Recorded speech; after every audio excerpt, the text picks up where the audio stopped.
akong gift for Jason. O, sige, ingat ka, okay? Love you, bye-bye. Okay, ma. Bye. Love you. Nasa bayan pa daw siya, bibili pa daw siya ng gift kay Jason.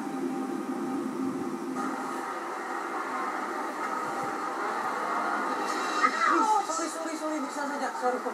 Pasensya na.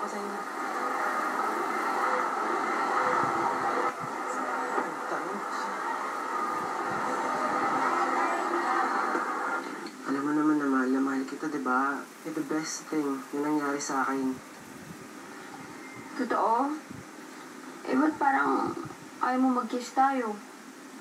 Kasi, hindi naman natin kailangan magmadali, Vanilla. Bata pa tayo. Ayoko namang gawin natin yun dahil pressure lang tayo. O dahil ginagawa yun ng ibang mag-boyfriend. Alam mo, gusto ko lahat ng milestone sa relationship natin mangyayari sa tamang panahon. Kasi special ka sa akin. I love you, Mocha. I love you more, Vanilla.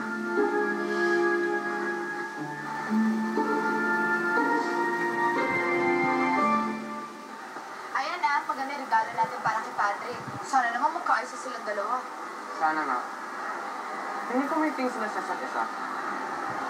Alam mo, yun din yung feeling ko eh.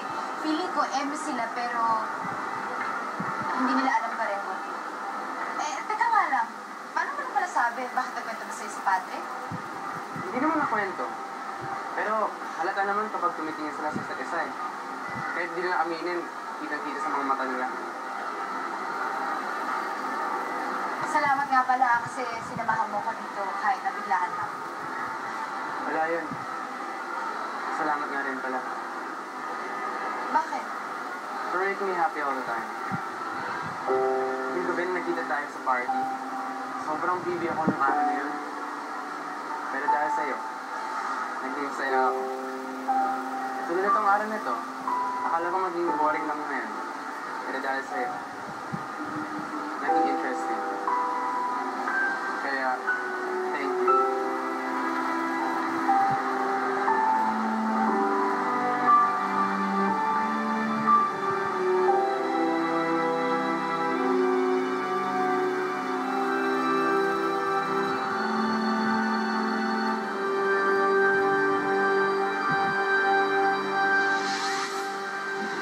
Okay na po ba ito, sir?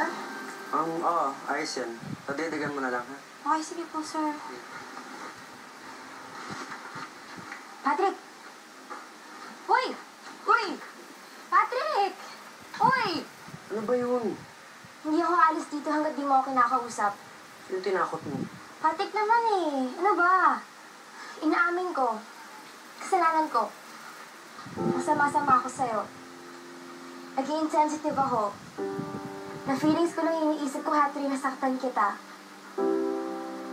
At dahil lagi tayo nag-aaway, hindi ko napansin yung mga magagandang ginawa mo sa akin. Tara, tumayo na sa akin. Hindi na. Salamat na lang. Bahala ka, paitim ka dyan. Patrick, binasal mo! Gusto mo nung mamatay? Ano ba? Ikaw sama-sama, tapos nagreklamo ka ngayon. Ngayon ko lang na-realize na deep inside ikaw talaga palang tao. Lagi nakaalalay, ang pagmalasakit, protective sa kaibigan.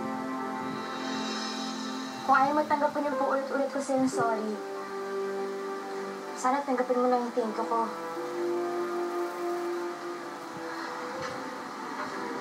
Thank you dahil lagi mabuti kang kaibigan sa akin.